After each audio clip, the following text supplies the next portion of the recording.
Bonjour tout le monde. Moi aussi, je vais parler en français afin de faciliter la tâche de nos amis francophones ici, présents.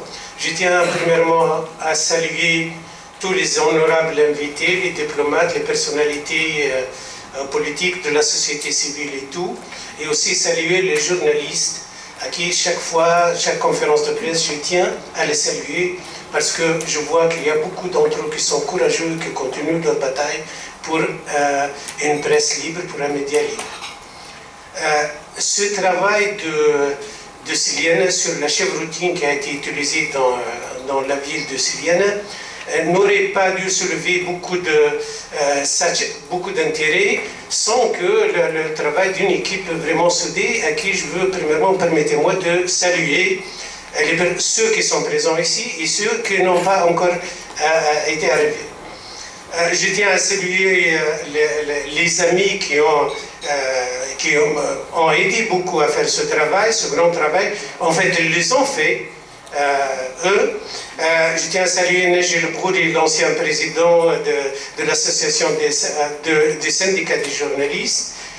Je tiens aussi à saluer Imen Lebjaoui, qui est l'actuelle présidente de l'association des jeunes avocats.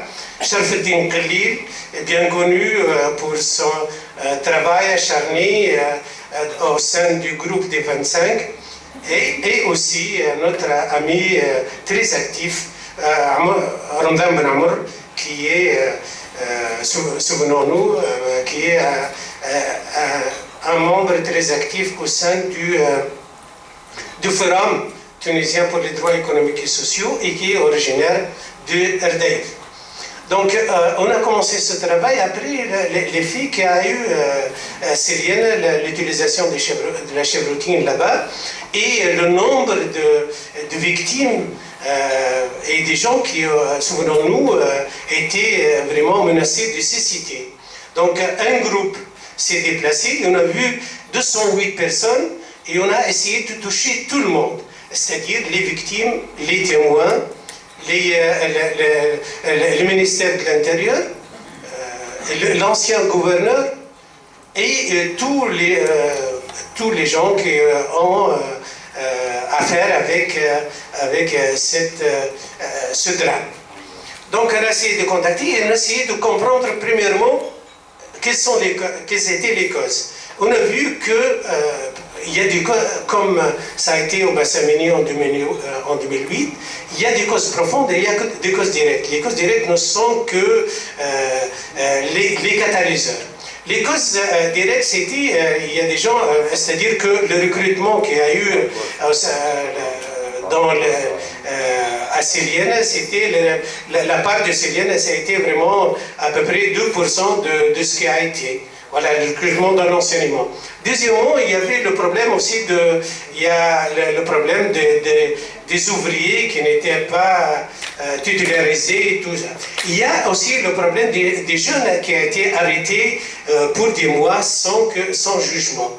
Mais aussi, il y a des causes profondes, on le sait. Siliane est parmi les régions les plus défavorisées, avec un taux de chômage très élevé, avec une infrastructure qui laisse à désirer, et aussi avec un taux d'analphabétisation qui est parmi les plus élevés dans la Tunisie. Donc, il y a premièrement ce soulèvement des gens qui a duré des jours depuis fin novembre jusqu'au début décembre. Et il y a la réaction du gouvernement. Vraiment, ce qui est curieux, c'est la réaction du gouvernement. Premièrement, il y a la personnalité de l'ancien gouverneur, avec qui on a parlé pendant des heures. Le fait que ce gouverneur est très partisan et on a eu le témoignage de toutes les personnes, y inclus ceux des partis de la Troïka. Cette personne n'essaie pas de collaborer avec la société civile, avec les partis politiques qui existent. Il y a un certain orgueil, même celui le représentant de NADA, il a dit qu'il a un certain orgueil et qu'il ne veut pas contacter les gens. Donc ça, c'est un phénomène vraiment très important. Le contact, la communication, tout ça, c'est très important et c'est à Siliane que ça, le problème, il y a pas Siliane seulement, il y a d'autres régions. Deuxièmement, il y a la réaction du chef du gouvernement, souvenons-nous, M. Ahmed Ejbeli, qui a dit je démissionne avant que le gouverneur quitte son poste. Donc c'était curieux.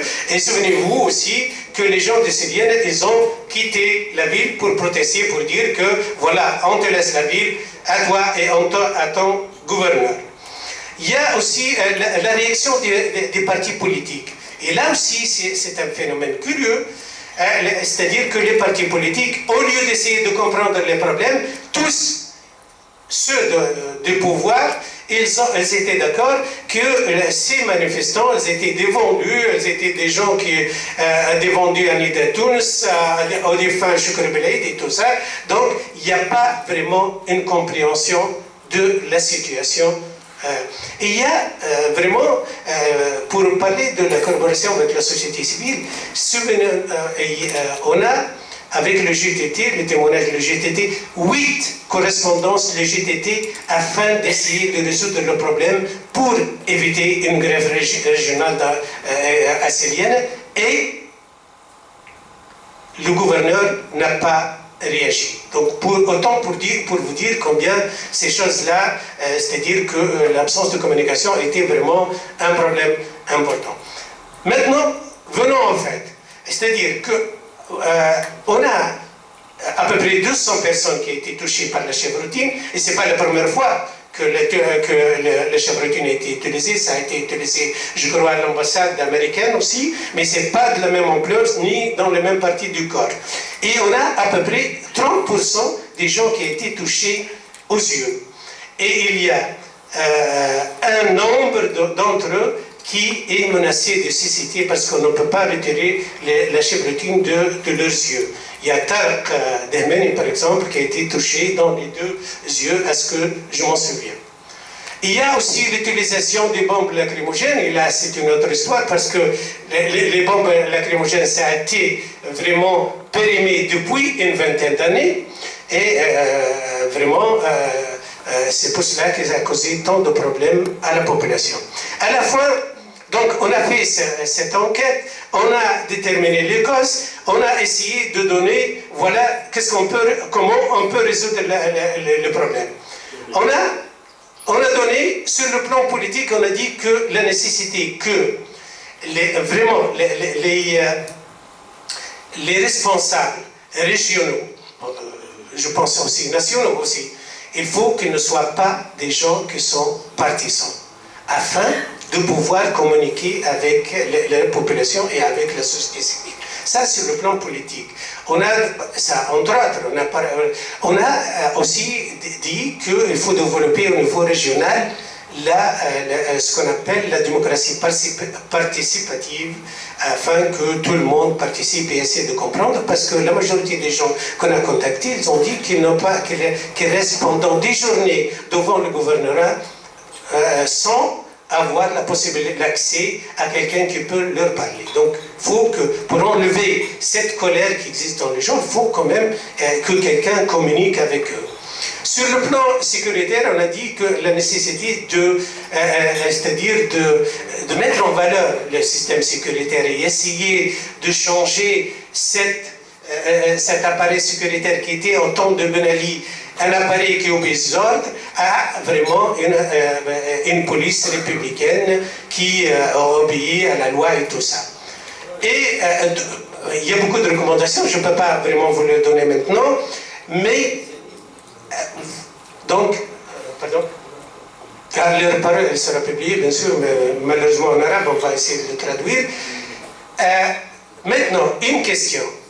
Le rapport il a été publié en mars dernier.